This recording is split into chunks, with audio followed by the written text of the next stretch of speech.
और ये कोई एक ही जगह नहीं है कि मैंने आपको खाली थोड़ी बहुत जगह पे स्थिति खराब हो और मैंने आप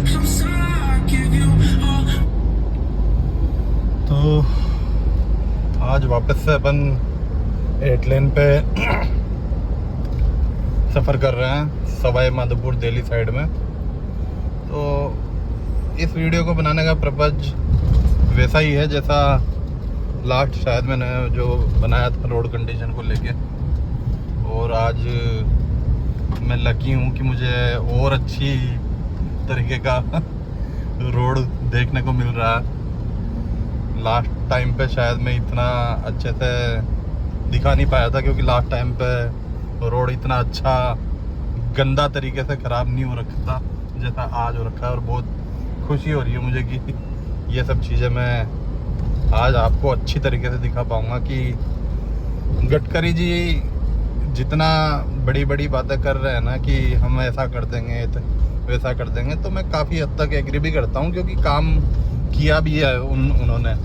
ऐसा नहीं किया कि किया ही नहीं है, बिल्कुल काम बने हैं। रोड बहुत सारी जगह पे अच्छे भी बने हैं, लेकिन अब ये चीज़ें जो ठेकेदार हैं उनके ऊपर आप बोलें या फिर आप गडकरी जी के बारे में बोलें, ये सबका अपना अपना मत हो सकता है। लेकिन बाकी के रोड की कंडीशंस जो सवाई माधोपुर से आगे दिल्ली तक है उस रोड की कंडीशन ठीक है। मतलब उसमें कोई इस तरीके के हालात नहीं है कि जिस तरीके के हालात इस वाले रोड पे नज़र आ रहे हैं, क्योंकि वहाँ पे रोड ख़राब नहीं है लेकिन वहाँ खाली रोड बम्पी है। मतलब एक जैसा एक्सप्रेसवे होना चाहिए उस तरीके का एक्सप्रेसवे तो वो भी नहीं है। लेकिन हाँ, वहाँ पे आप इतना कंप्लेंट तो नहीं कर सकते कि जितनी आपको यहाँ पे दिखेगी जो आपका कोटा से और सवाई माधोपुर के बीच का जो हाल है। अब कोटा से और गुजरात साइड वाला रूट पे अभी तक मैंने जब से रोड बनाया तब तक मैंने अभी तक किया नहीं है उस पर ट्रेवल, तो वहाँ का मैं आपको बता नहीं सकता। मैं आपको कोटा से जो है इंटरचेंज 2 वहाँ से और मैं सवाई माधोपुर कुतला वहाँ तक का मैं आपको बता सकता हूँ कि वहाँ के क्या हालात हैं। तो अभी कुछ जहाँ पे आपने काम चलता हुआ तो देखा ही होगा कि जहाँ पे काम चल रहा है, तो अभी मैं ज़्यादा ये कैमरे सामने है तो इस वजह से थोड़ा सा नीचे करना पड़ रहा है मुझे।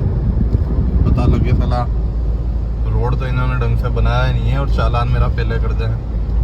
तो अभी जो आपने काम चलता हुआ देखा होगा वो तो ये समझ लो आपकी 10% स्थिति ख़राब है इस रोड की। मतलब 10% ही मैं आपको दिखा रहा हूँ जितनी स्थिति ख़राब है। अभी जो चीज़ें मैं आपको दिखाऊंगा ना आगे, वो चीज़ें देख के आप कह नहीं सकते कि आप एक्सप्रेस वे पे चल रहे हैं या फिर आप नॉर्मल किसी गांव के रोड पे चल रहे होंगे। वहाँ पे जो कंडीशन और जो हालात ख़राब है ना रोड के, वो आपको देखने लायक रहेंगे। तो अभी फ़िलहाल आपको चीज़ें दिख रही होगी कि सब जगह पे पैच वर्क है इस रोड पे। मतलब आपको 1 किलोमीटर भी ऐसा नहीं मिलेगा जहाँ पे आपको पैच वर्क नहीं मिलेगा। और ये बात आप गाड़ी की कंडीशन के हिसाब से, जैसे गाड़ी चल रही है उस हिसाब से आपको पता लग रहा होगा।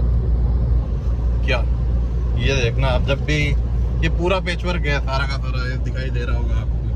थोड़ा सा आप ध्यान करके देखेंगे तो ये सारे पैच वर्क आपको दिखेंगे। तो हालात इतने ख़राब है ना इस रोड के कि खाली आप जो पैसा दे रहे हैं ना वो इस रोड का तो नहीं दे रहे हैं, आप किसी और ही चीज़ का पैसा दे रहे हैं गवर्नमेंट को अगर आप इस रोड पे चल रहे हैं तो। पूरा रोड ये मैं आपको लास्ट 6 महीने की अपडेट बता सकता हूँ कि लास्ट 6 मंथ में इस रोड की यही हालत है। उधर आपको दिख रहा होगा साइड में ये पूरा पटा, ये पूरी स्थिति ख़राब है इस रोड की। आप मतलब अगर 100-120 की स्पीड पे चला रहे हैं ना गाड़ी, तो ये सोच के चलाना कि आपको कहीं पे भी इस तरीके से कंडीशन खराब मिल सकती है रोड की। तो अभी तो ये नॉर्मल सी चीज़ें हैं। मतलब ये अब इस एक्सप्रेस वे पे मुझे नॉर्मल सी लगने लगी है क्योंकि काफ़ी टाइम से मैं इस रोड पे चल रहा हूँ, तो मुझे आदत हो चुकी है इस प्रकार की चीज़ों की। तो तो अभी जो चीज़ें मैं आपको बताऊंगा उन चीज़ों को देख के तो आप अपने आप अंदाज़ा लगा लेंगे कि किस प्रकार का एक्सप्रेस वे गडकरी जी ने बनाया है और किन चीज़ों के पीछे वो लगे हुए हैं। एथेनॉल के पीछे, आइसोब्यूटेनॉल के पीछे। ये देखो, ये देखो, ये मैं आपको गाड़ी चढ़ा के भी बता सकता हूँ कि किस तरीके के गड्ढे हैं जहाँ पे खाली ये दिखने में ही खराब नहीं है, ये रियलिटी में खराब है। तो गडकरी जी अभी इथेनॉल पे लगे हुए हैं और आइसोब्यूटेनॉल पे लगे हुए हैं। वो भूल गए हैं कि कई जगह पे वो एक्सप्रेस वे बना रहे हैं और वो अभी तक कंप्लीट भी नहीं हुए हैं। उसके पहले इन रोडों की कंडीशन किस तरीके की ख़राब हो चुकी है। अब मैं आपको इससे भी गंदी कंडीशन बताऊंगा। थोड़ा सा मुझे आगे चलना पड़ेगा उसके लिए। वहाँ आप देखेंगे और वहाँ आप फील करेंगे कि क्या हालात हैं इस रोड के।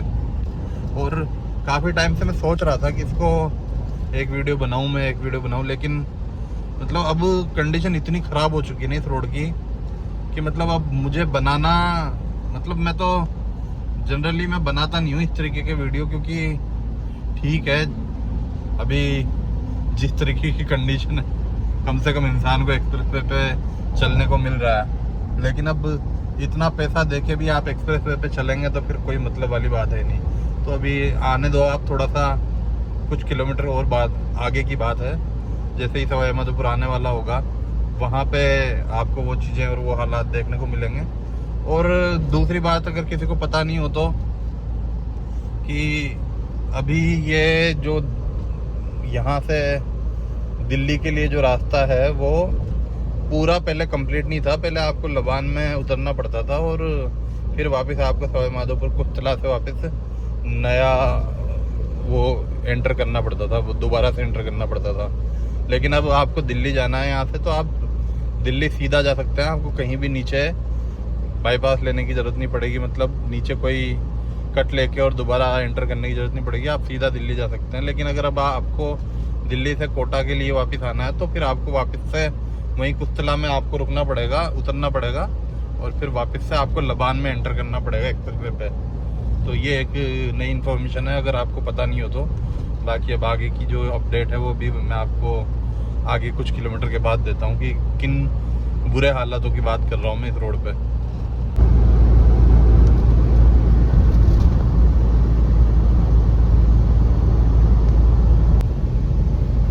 तो जिन बुरे हालातों की मैं बात कर रहा था इस रोड पे, वो टाइम आ चुका है। पहली बात तो आप गाड़ी देख लो किस तरीके से हिल रही है। वैसे आपको दिखाने की ज़रूरत नहीं है कि गड्ढे किस प्रकार के हैं, खाली आप देख के भी समझ ही सकते हैं कि क्या हालत है इस रोड की। ये देख लो आप, ये और अभी तो ये स्टार्टिंग है, मतलब ऐसा ये नहीं बोला जा सकता कि हाँ ये बहुत बुरी कंडीशन है। अभी तो ये खाली स्टार्टिंग हुई है इस रोड पे जिसको हम एक्सप्रेस वे बोल रहे हैं। शायद कुछ ना कुछ दिक्कत भी हो रही है लोगों को, कहीं से गाड़ी हट रही है, कहीं क्या हो रहा है। अगर आप सडनली कहीं रात में निकल के आ रहे हैं और एकदम से आपको पता नहीं हो रोड कंडीशन, तो आपकी गाड़ी नीचे लग भी सकती है, जितने बुरे हालात हैं इस रोड के। पर अभी तो आपको रोड दिखना ही बंद हो जाएगा थोड़ी देर बाद कि रोड भी है इस जगह पे कोई। अभी हम देखने वाले हैं तो हमें ये बोलने में भी शर्म आएगी कि हम एक्सप्रेस वे पे चल रहे हैं।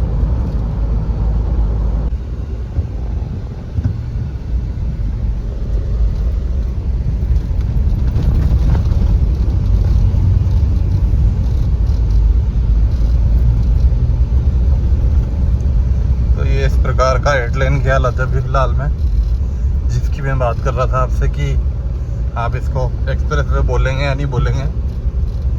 तो शायद अब जाके यहाँ पे एक्सप्रेस वे वालों की लाइन मतलब आंखें खुली है कि हाँ ये चीज़ें भी सुधारनी होती है एक्सप्रेस वे बनाने के बाद। तो ऐसे बहुत बुरे वाले हालात हो चुके हैं इस एक्सप्रेस वे के। तो किस प्रकार का नशा इन्होंने किया हुआ है इस बारे में हम फिलहाल कुछ कहेंगे नहीं कि क्या स्थिति है इनकी और इनको ये चीज़ें दिखाई देना बंद हो गई थी शायद। तो फिलहाल अभी काम इन्होंने स्टार्ट किया है और ये स्थिति लगभग 2-3 महीने से है। तो अब जाके थोड़ी सी इनकी आंखें खुली है। और ये कोई एक ही जगह नहीं है कि मैंने आपको खाली थोड़ी बहुत जगह पे स्थिति ख़राब हो और मैंने आपको वो चीज़ें दिखाई हो। तो बाकी अभी वापस से मैं आपको दिखा दूँ, ये उसके जस्ट आधे किलोमीटर बाद की स्थिति यही है। थोड़ा सा मैं जूम करके भी दिखा दूँ ताकि अच्छे से आपको आइडिया हो जाए कि वास्तव में जिस तरीके की मैं बातें कर रहा था व्लॉग स्टार्ट होने से पहले कि किस कंडीशन में ये रोड पहुंच चुका है। तो आप देख लो अपने आप, ये भी मतलब स्कॉर्पियो जैसी गाड़ी भी अगर अड़ सकती है ना अगर इस रोड पे, तो आप अंदाज़ा लगा सकते हैं कि मैं किस तरीके की कंडीशन की बात कर रहा था। ये बिल्कुल पास मैं आपको दिखा रहा हूँ। तो रियलिटी आपके सामने है कि क्या 8 लेन अभी कंप्लीट भी नहीं हुआ है जहाँ से स्टार्ट किया था इन्होंने और जहाँ एंड करना था इन्हें। जैसे कि दिल्ली से मुंबई वाला जो ये बता रहे थे कि दिल्ली से मुंबई का रोड है, तो अभी कंप्लीट भी नहीं हुआ है पूरा का पूरा। और उससे पहले इस पूरे रोड का ये हाल हो चुका है। और गडकरी जी सड़क बनाना छोड़ के अब इथेनॉल बनाने में बिजी हो चुके हैं, क्योंकि मे भी शायद उनकी प्रायोरिटी चेंज हो चुकी है कि उन्हें अब पेट्रोलियम मंत्री बना देना चाहिए। सड़क मंत्री तो उन्होंने अपने काम पूरे कर लिए हैं आई थिंक उनके हिसाब से, तो उन्हें ज़रूरत नहीं है अब। चलो आगे की अपडेट के लिए आप जुड़े रहें, शेयर करें ताकि चीज़ों में सुधार आ सके और शायद सुधार आ सके।